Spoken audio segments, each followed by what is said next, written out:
आज की डिस्कशन में हम क्वालिटेटिव डेटा एनालिसिस की बात कर रहे हैं और इस क्वालिटेटिव डेटा में हमारे पास ह्यूज अमाउंट ऑफ डेटा आता है that could be in the form of let's say transcripts of interviews, could be the field notes, could be visual kind of things.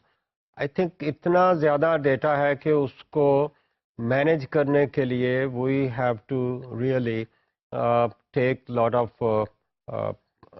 actions, activities are there. वैसे तो देखें कि qualitative research और quantitative research दोनों में data collection में फ़र्क है, डेटा एनालिसिस में भी फ़र्क है, और शायद कभी हम ये भी देखते हैं कि they are critical of each other, but at the same time I also see that there are number of similarities with respect to data collection and data analysis. Similarities की अगर बात करें तो सबसे पहली सिमिलैरिटी की बात है कि both are concerned with data reduction. देखिए इतना ज़्यादा ह्यूज अमाउंट ऑफ डेटा जो आ रहा है, let's say in qualitative research, that has to be managed in such a way that it could be presented in a meaningful kind of way. इसी तरह जो हम बात कर रहे हैं क्वांटिटेटिव की डेटा की, उसमें भी वेरिएबल्स को मेजर कर रहे हैं तो पता नहीं 30 स्टेटमेंट्स बनाती हैं, 40 स्टेटमेंट्स बना रही हैं और number of variables, her variable के लिए हमने बहुत सारे एलिमेंट्स और स्टेटमेंट्स बनाई हैं. तो that's also huge amount of data which has to be reduced.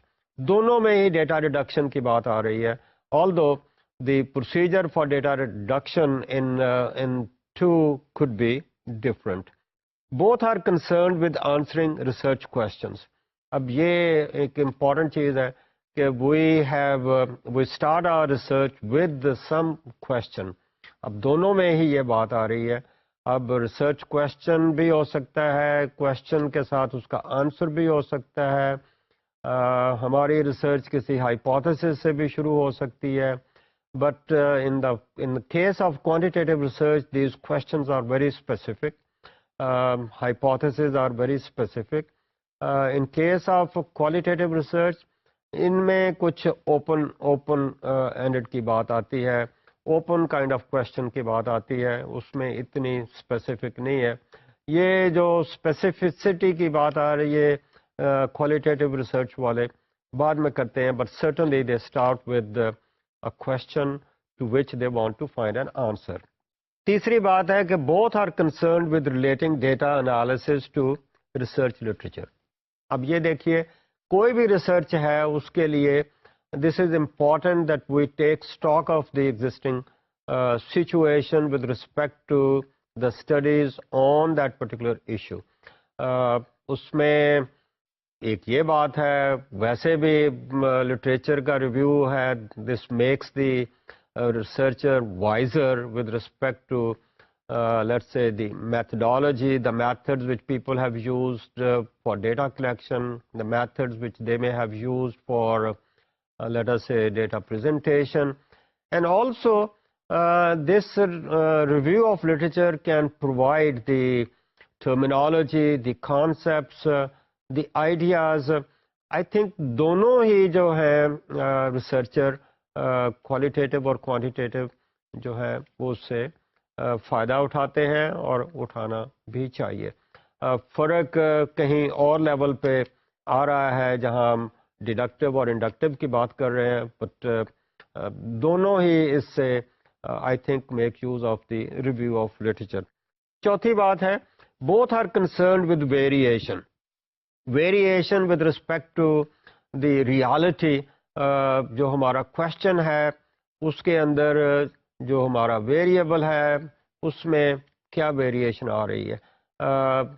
Both qualitative and quantitative researchers are trying to find out not only the variation, but they would also try to find out the determinants of that variation, the causes of that variation, or the effects of that variation on something else.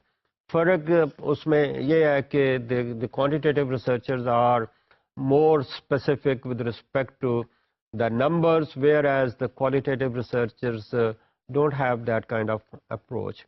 इसके बाद हमारा अगला जो similarity है, both treat frequency as springboard for analysis. I think that's important because the number of cases is the starting point. The sample size is the starting point. Similarly, when we talk about the qualitative researchers, they also talk about the number of cases. But I think the difference is that in quantitative research, the researchers use these frequencies, let's say in terms of percentages or the proportions, whereas let's say qualitative researchers, they don't calculate that kind of thing. They might talk only in terms of number of cases. When we talk about the number of cases, that's more like a frequency. So that is, I think, the starting point with respect to the data collection as well as data analysis. अगला point है कि both ensure that the deliberate distortion does not occur. The idea is that the bias in the data collection should not be there. Something which is intentional bias or unintentional bias. The quantitative researchers are very particular with respect to the objectivity, and they try to let's say consider the reality as something out there, and the idea is the researcher is trying to deal with the data or collect the data in a very dispassionate way. So there should not be any contamination of the information, because any contaminated information is not going to lead to, let's say, truthful findings or the laws or the principles or the theories.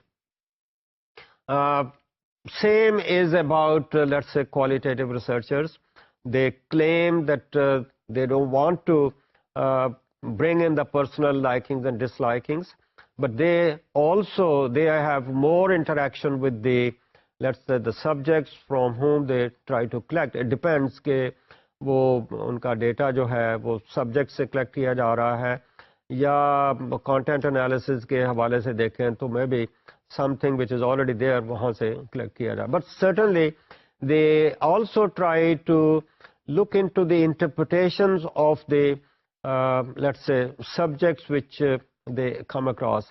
But the biases, the possibility of the biases can come because the subject's let's say interpretation of the reality is again being interpreted by the researcher. So in that kind of situation, the biases could be prevalent, can emerge, but certainly they don't encourage that kind of thing. The idea is that they would like to also be objective. There should not be any willful, let's say, contamination of the information. They would also like to reach the truth. So that's a similarity.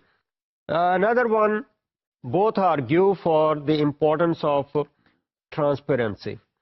Now, when I talk about the transparency, that means whatever they are doing with respect to the data collection or data analysis, that has to be transparent. It means that the procedure used for the data collection should be laid down. Definitely the quantitative researchers do that kind of thing with respect to, let's say, population, with respect to the sampling or sampling design, with respect to let's say the score index, construction of the score index. I think they try to lay down, and that procedure is laid down in the research design. Similarly, we also see that the qualitative researchers try to be transparent. They should be transparent. And assuming that they don't do it, I think that's not acceptable, because even in the beginning, when a researcher is submitting the proposal, at that time he or she tries to tell the reader how the data will be collected and how the data will be analyzed. So not only in the proposal, when we write the report, there too, in the qualitative research, we try to lay down the procedure for the data collection as well as data analysis. So that's trying to make things transparent, and also maybe this transparency could help anybody who would like to verify the findings of this particular researcher. It's easier to follow those kind of guidelines given by the quantitative researchers. Maybe it becomes a little difficult where we don't have that kind of procedures for, let's say, collection of the sample and then statistical kind of analysis. So that is how they are similar. And also, both must address the question of error. Now, errors are expected. We don't expect, if we are talking about the quantitative research, we don't expect that the sample findings are going to be exactly exactly the same as the population parameters. The errors could be in the sample, usually referred to as sampling error. Errors could be non-sampling errors, but the chances of errors are there, and the quantitative researchers try to take care of those by giving some kind of margin of error with respect to their data. Similarly, the qualitative researchers are also trying to have some margin of error, but they also try to overcome these, trying to fit the data which they collect with the categories which they try to formulate. And finally, with respect to the comparisons, both have research methods appropriate to the research questions. The methods with respect to data collection, methods with respect to the data analysis. And the two, unless they have those and unless they specify those, probably the research process remains deficient. So the methods for analysis used by the quantitative researchers are more statistical. They have more statistical kind of tests over there, whereas in case of qualitative researchers, they don't use these kind of things, although when they have the mixed method, they might make use of those, but otherwise they specify their own methods. Their method starts with the inductive kind of method of data analysis. So with these similarities, then we move on to the data management. So with respect to the qualitative researchers, so research design includes the appropriate plan, some decision rules laid down, and there are so much data that maybe it's more like searching noodles from a soup. So quantitative researchers, they don't have that kind of step-by-step procedure for, let's say, analysis. That's more like linear kind of approach in the quantitative research. So they have a research process, and that process goes from one step to another step to another step. Of course, not necessarily that we cannot move to the next step unless we finish the other one. Some steps might be simultaneous, but certainly it is laid down that, okay, this is how they develop their instrument of data collection. This is how they move to the field and do the data collection, and then come back, how the data is then let's say cleaned and processed through the computer, and then something like that. Now that kind of thing I think is difficult for the qualitative researchers. In the qualitative researchers, the data collection and data analysis, they are woven together. So usually it's going back and forth. People talk about iterative kind of approach कि आपने data collect किया, उसका analysis किया, analysis करने के बाद again that analysis might give some kind of clue or guideline whether we are on the right track or we have to modify our track. So that is how they try to weave the data collection and data analysis together. That's I think one important difference. So qualitative researchers generate a large cumbersome database because of its reliance on prose in the form of such data, and then the whole data is such a voluminous kind of data. In a way, we might say it is a person could be very happy that it is so huge data or rich data, but sometimes somebody might say, hey, that's huge data, that's very attractive, but then it's also nuisance, and people might call it as attractive nuisance. Attractive to have, but it's really difficult, laborious kind of thing to really sort out something out of that huge amount of data. As I said earlier, it might be more like, let's say, sorting out or finding noodles out of a big bowl of soup, and to find out those, I think it becomes difficult, but when we find it out, that's really encouraging, and that's something to be enjoyed or to be looked at. So general strategy of data analysis with respect to the qualitative data is, as I said, it is iterative, repetitive interplay between the collection and analysis of data. So they are interwoven together. Nevertheless, some strategy needs to be spelled out. और ये अगरचे हम ये कह रहे हैं कि that is interwoven, they feed each other, but some procedure has to be laid down. So analytic strategy for the qualitative researcher has to be laid down, and that strategy is a inductive kind of strategy.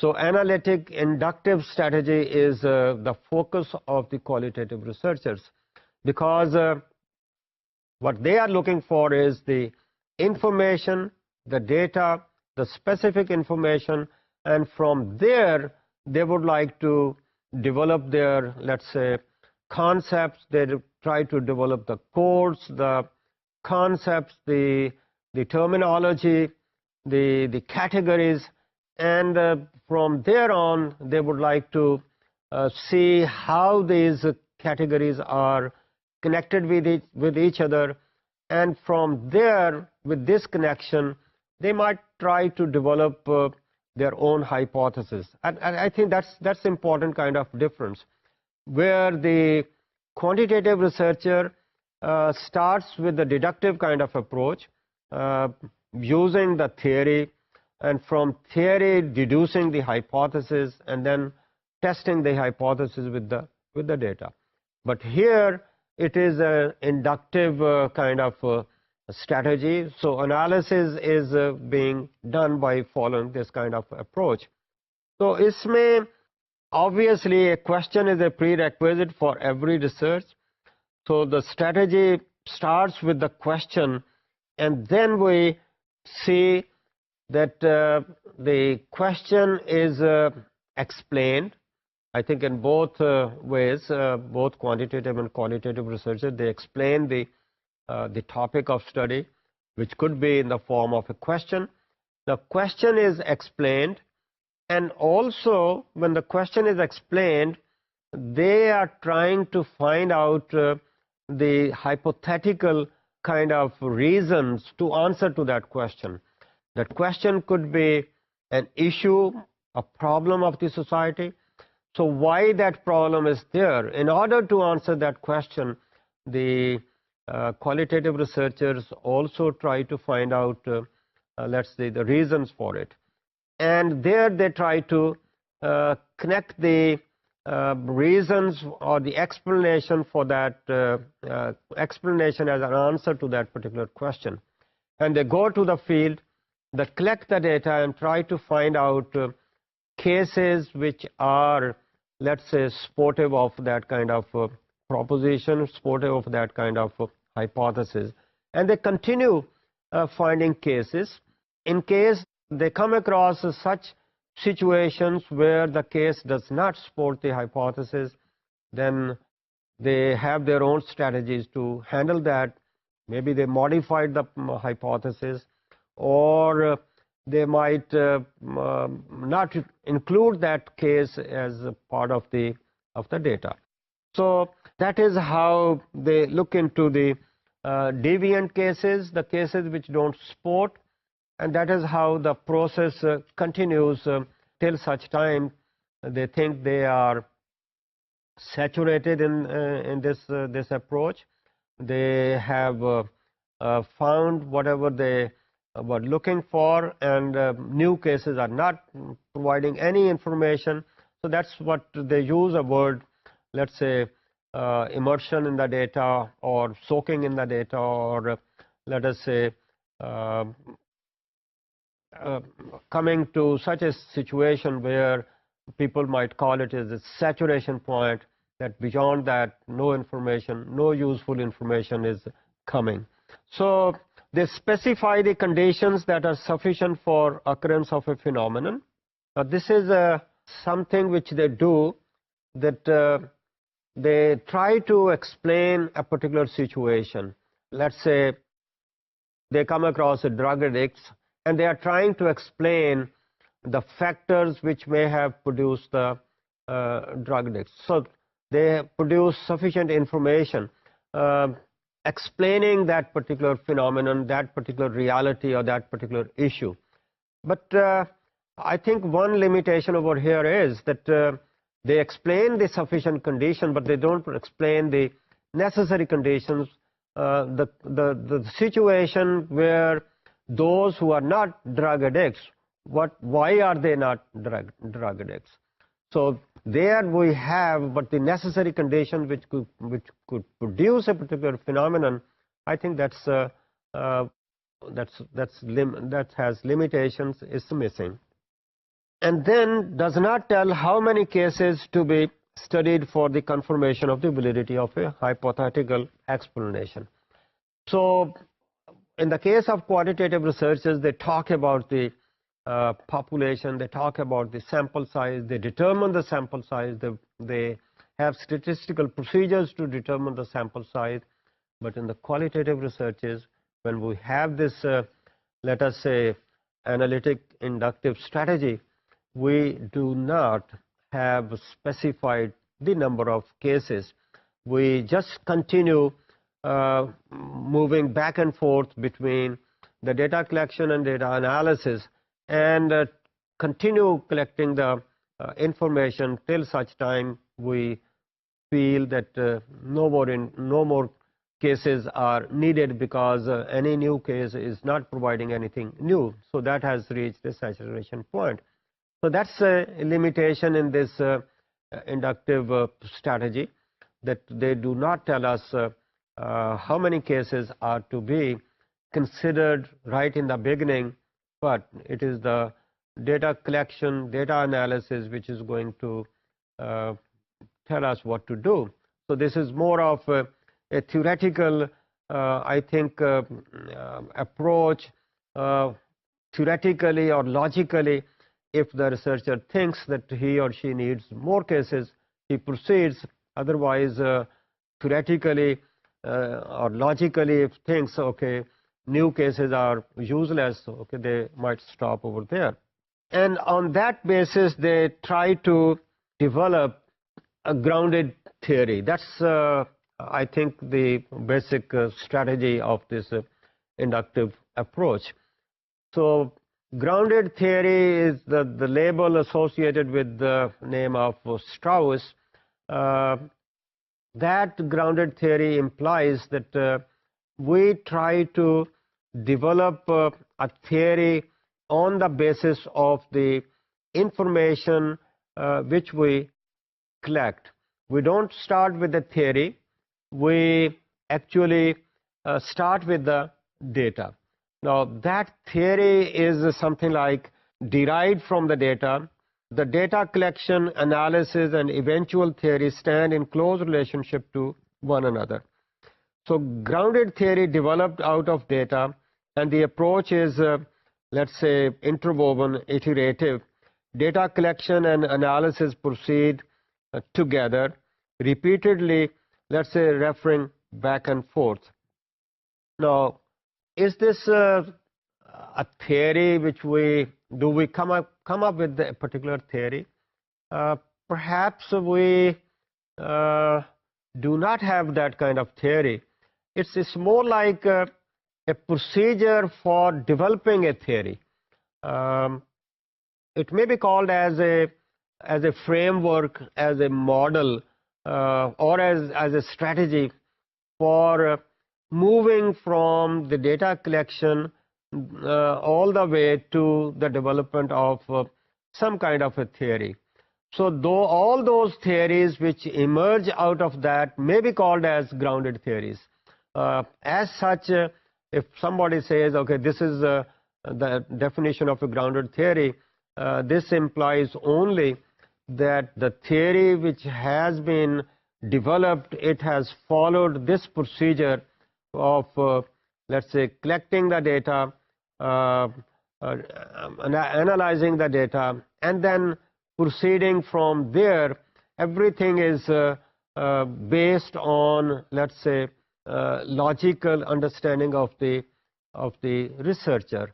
Everything is more based on theoretical justification of the actions of the researcher. So, grounded theory is, as such, doesn't appear to be a theory, but an approach to the generation of theory out of the data. Might call it as a framework. So, in this approach, what we do is we try to take certain steps. So, we have to look for certain, let's say, tools for the development of this grounded theory or to follow this particular strategy. So, there are different tools for this framework, and one of the tools for this is theoretical sampling. Now, theoretical sampling is more like a process of data collection for generating theory, whereby the analyst jointly collects, codes, and analyzes his data and decides what data to collect next and where to find it. So, that is a theoretical kind of sampling. So, what data to collect and where to find it. So, it is not the kind of sampling which we had, let's say, in the quantitative research. Here too we talk about the sampling, but it is more like theoretically it's a decision of the researcher, and researcher's decision is based on the interpretation of the data which has been collected. Therefore, the two things, again going back, the two things go together: collection of the data and the analysis of the data. What we have collected, when we analyze, what do we get out of it? Now, whatever we get out of it, how do we interpret it? That helps in taking a decision where to go further. Should we select similar kind of cases where we are doing the research, or should we, let's say, select the cases for somewhere else? So, that is typically a theoretical sampling. Theoretical here means the cases which are to be selected, those are decided by the researcher purely on the basis of the outcome of the analysis, which is continuously being done side by side the data collection. So at the time of data collection, it is, I think, mandatory on the researcher that he should look into the data. For example, he has interviewed a particular person, have its interview transcribed, do the analysis, and through that analysis, what are the interpretations of this interview, what concepts emerge out of that, what categories emerge out of that, and those categories, those concepts help the person to logically determine whether to continue with the same kind of cases or try to find cases somewhere else at a different time or in a different kind of group of people. So that is basically a theoretical sampling. It's not, well, maybe in a way you could call it as a non-probability, but non-probability is again something different. But here it is the information which provides a clue, which provides a justification for the selection of the cases, same place, different timings, different groups. So that is one important tool of the generation of, let's say, grounded theory. So the process of data collection is controlled by the emerging theory. So making comparisons to find out the variations means comparisons between one case and another case, comparisons with respect to the findings which came out from the, let's say, interview of one case with the interview of another case.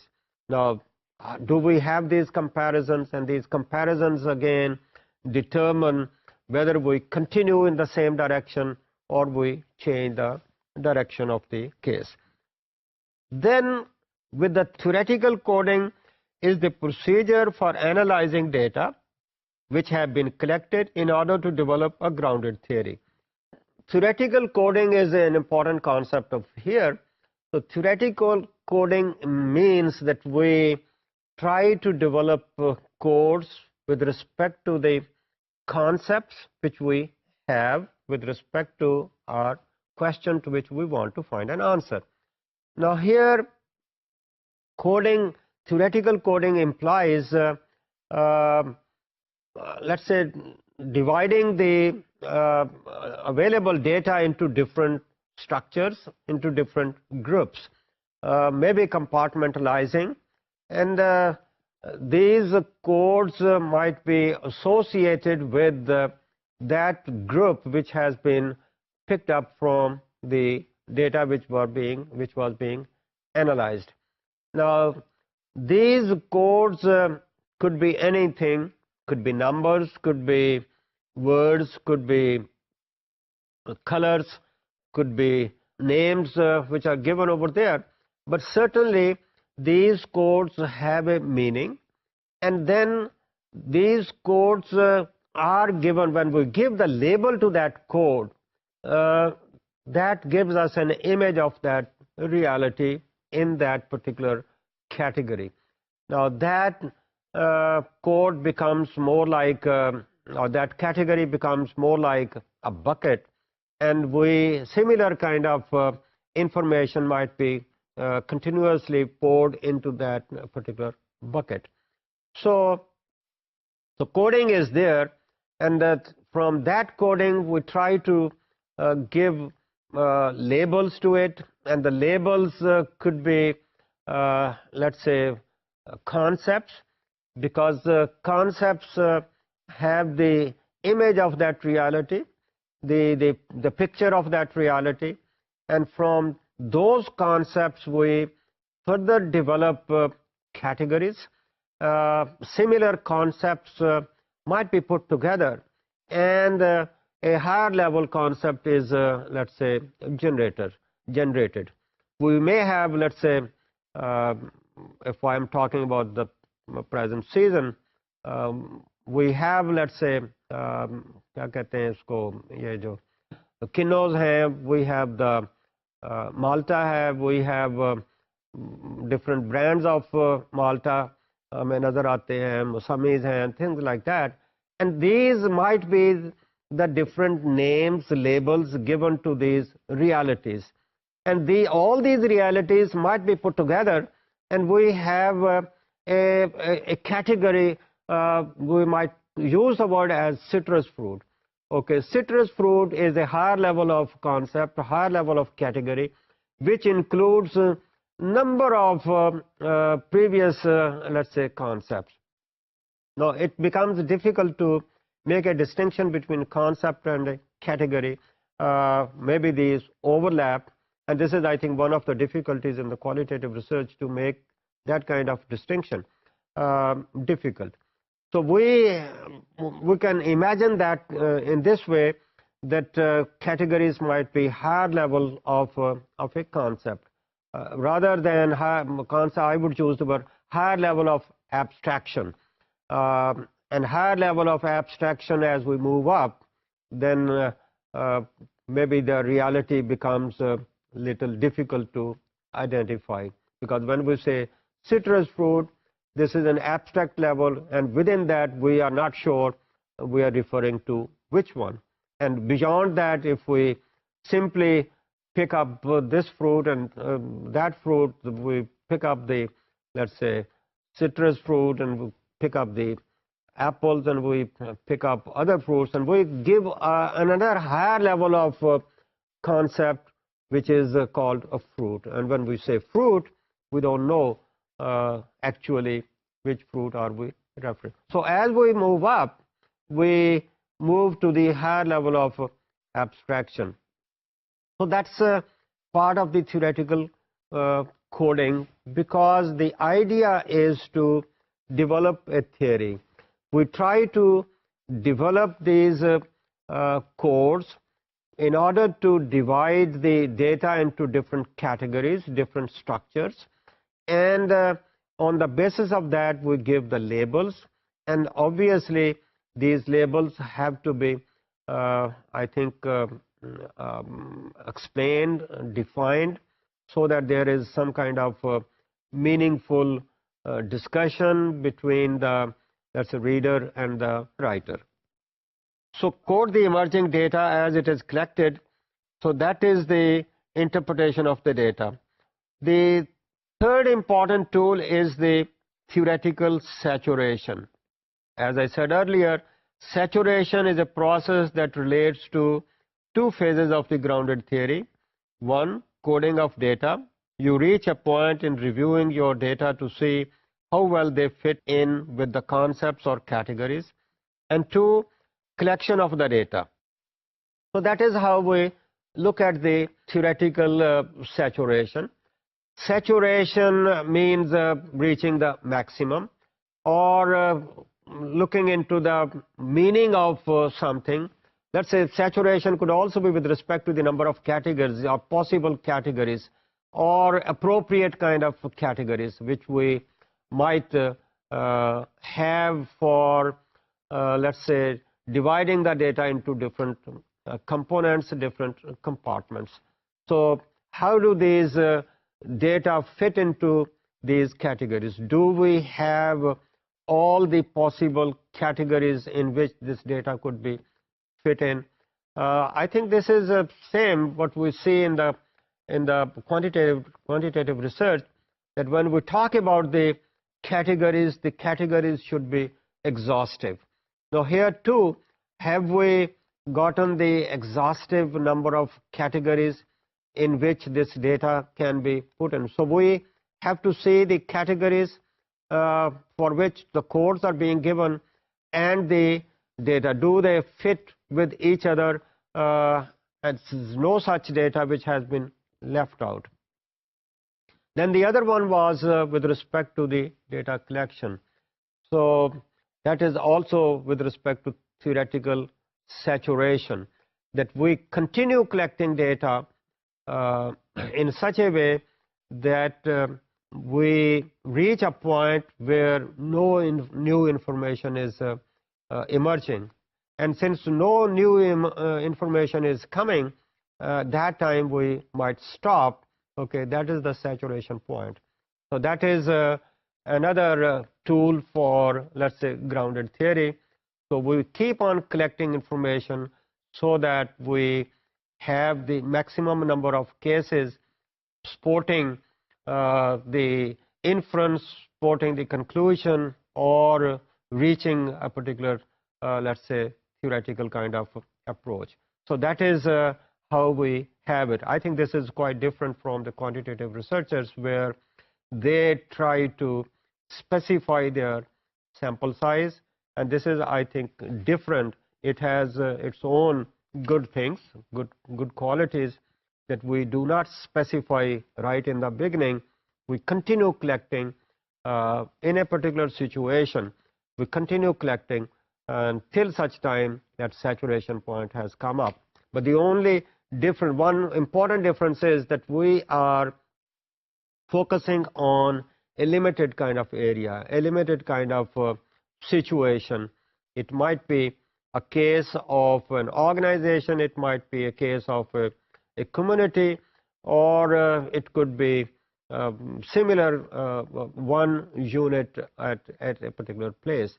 We are not having large number of cases in this particular situation. So the fourth tool is the constant comparison between data and conceptualization. So maintaining a close connection between data and conceptualization so that correspondence between concepts and categories with their indicators is lost. To compare the phenomenon being coded under certain category so that theoretical elaboration of that category begins to emerge. So we continuously keep on, I think, looking into the definition of this category. Does the data fit into that particular category? So that is, I think, the fourth tool of this inductive strategy for the generation of grounded theory. The outcome of the grounded theory, what we have is, we have concepts. We started with coding, theoretical coding, but what do we get out of this framework for the grounded theory? We get the concepts. The concepts are, let's say, labels for the images of reality. These concepts stand for that reality. We might call these as terms, and definitely you know that concepts are the building blocks of theory. So we start with these kind of concepts, and these concepts have to be defined, explained.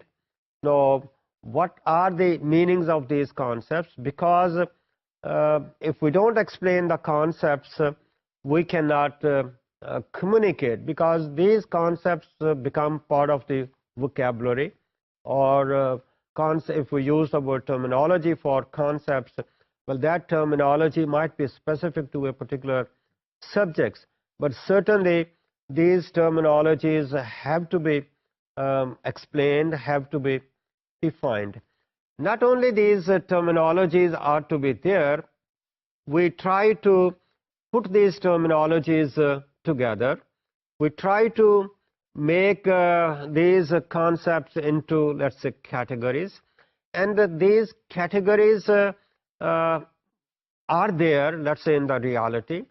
We try to find out, is there a connection between these categories? When I say connection, I mean, is there a relationship between these categories? Relationship implies, as you know, does one category influence the other one? Is there an association? What kind of association? Is it a strong kind of association? And I think that association which we have, that leads to the formulation of a, let's say, hypothesis. You might call it in the beginning formulation of one statement, one proposition, and there might be number of connections between these categories, and the number of connections could be resulting in number of, let's say, statements. And if we can have a collection of those statements, then perhaps we could arrange those statements in such a way that there is some kind of chain of those statements. And obviously, you remember, that is one important way to define a theory. The theory is simply, I repeat, it is simply an interrelated set of propositions. So if there has been a connection established, let's say through this data analysis, between the categories, and those categories have been, let's say, converted into statements, because we are trying to explain that connection or that association. And obviously, for explaining that connection, we have to make the sentences. Sentences are actually the propositions, and that leads to not only one sentence, number of sentences, because there is not one category, there are number of categories coming out of that very data. And if we can have a logical connection between all these statements, that is, one statement leads to the next statement, maybe more like an axiomatic kind of relationship between all these propositions, I think that's the emergence of grounded kind of theory. So from data, we move to the theoretical coding. Theoretical coding, we move to, let's say, concepts, categories. Then we have connection between the categories, number of connections between number of categories, and these connections lead to the formulation of propositions which have come up. Let's say, since these are based on the data, these are not to be tested, these have been tested, these have emerged out of the data. I think that's the difference between quantitative and the qualitative research. There they start with the hypothesis and then they test it. Here they have the data, and from that data they try to make connections between different categories. Okay, I use the word categories. Maybe at one point in time the same categories might be considered as variables. So there could be connection between these categories or the variables, and if we can logically establish the relationship, we have evidence for it, and on the basis of that evidence we interpret that evidence, we formulate a hypothesis. I think that is the emergence of grounded theory. I think difficulty with this is that grounded theory, whichever has been established in a particular area of research, it is confined to that particular, let's say, situation. That is more like a substantive kind of theory. A substantive theory implies a theory which is applicable to this reality, to this corporation or this organization or this locality or this kind of people living in a particular area or an ethnic group or whatever was the topic of the study. Since it is confined only that, because it is based on the data collected from that situation, so that theory is that situation specific. And because it is situation specific, that's why technically it is referred to as let's say substantive kind of theory. The field theory or the general kind of theory is not part of the grounded theory. So that's perhaps the limitation of this grounded theory. We also look into, at that time when we are analyzing the data, memos or notes which are more like reminders for let's say future consultation or for somebody else. Now we have the grounded theory, but grounded theory, as I said, it is limited to a particular, let's say, situation. That's why we call it as a substantive theory. But the formal theory is I think needs more information, maybe doing the same thing in different kind of situations as well. But the grounded theory is good. It has a good framework. We start with the actual, let's say, data, but it has its own limitations. Of course, we say that they are going to develop their own concepts, so they have their own categories. Now, I think it is difficult to have that kind of approach. I think one limitation with respect to the grounded theory is that theory neutral observations are not possible, because the researchers have the background, they have reviewed the literature, they have, let's say, their own reservoir of concepts, and assuming that they are going to develop altogether new concepts, I think that is asking too much. So, and sometimes they are recommended that they might use those concepts which are already there. It becomes easier to understand. Also, they have their own, let's say, theoretical bent of mind. And I would also say that not having any connection with the existing body of knowledge is asking too much. In certain cases, we might see that when a student is submitting the research proposal, it's generally asked, okay, what will be the contribution to the body of knowledge? And when we talk about the contribution to the body of knowledge or the theory in the particular subject, we are demanding that how this present research is going to be connected with that. So we cannot dissociate, disconnect the present work with the existing work, what we call the theory. So it is inductive, of course, but assuming that it doesn't take any help from the existing theories from where it could borrow, let's say, concepts or the logic or the methodology, I think that is asking too much. So the researchers are sensitive to the existing conceptualizations, and they are required in many cases to spell out what these theories are going to do with the body of knowledge. The second limitation is it's doubtful whether the grounded theory really results in a theory. Of course, as I said earlier, it is not a theory. It's more like a methodology. It's more like an approach. It's more like a strategy. It's more like a procedure, a framework to move in a direction. So that is, I think, one important thing. So most grounded theories are substantive in character, as I said earlier, because it is limited to that particular situation. It's not a formal kind of theory. It's less than that. It's more like substantive theory. Then another limitation is that the grounded theory is very much associated with an approach to data analysis. So instead of being constructionist, mostly grounded theory is objectivist.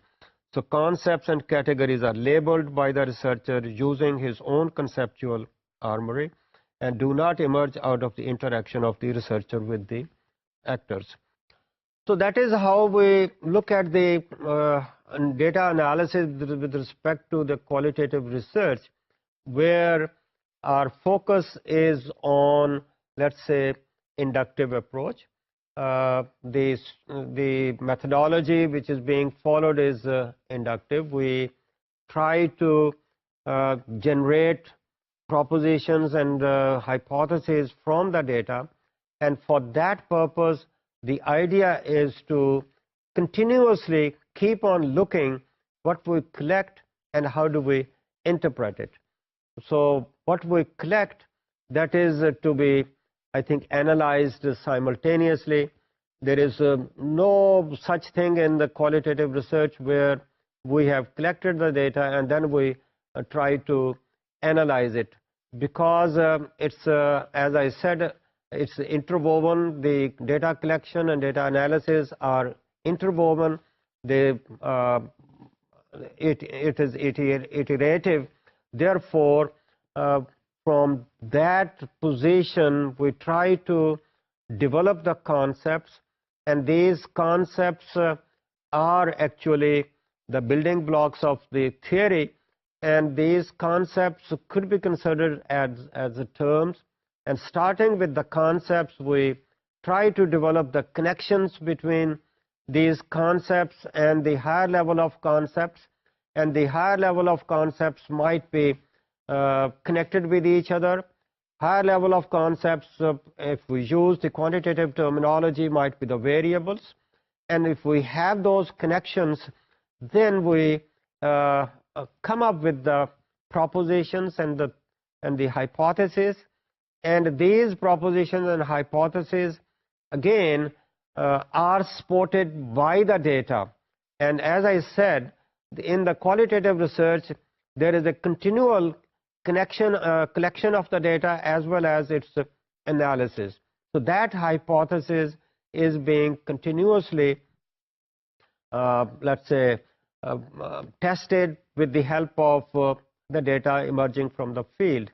So maybe as the data emerges, the hypothesis gets changed, or the procedure could get changed, and on that basis, then the researcher decides with respect to the theoretical sampling, what data are to be collected, where that data are to be collected, and how far is he or she going to go for the collection of data. That's the other thing which I refer to as theoretical saturation. And that is how the data collection and data analysis proceed together. So that is the basics of data management with respect to the qualitative research analysis. Thank you very much.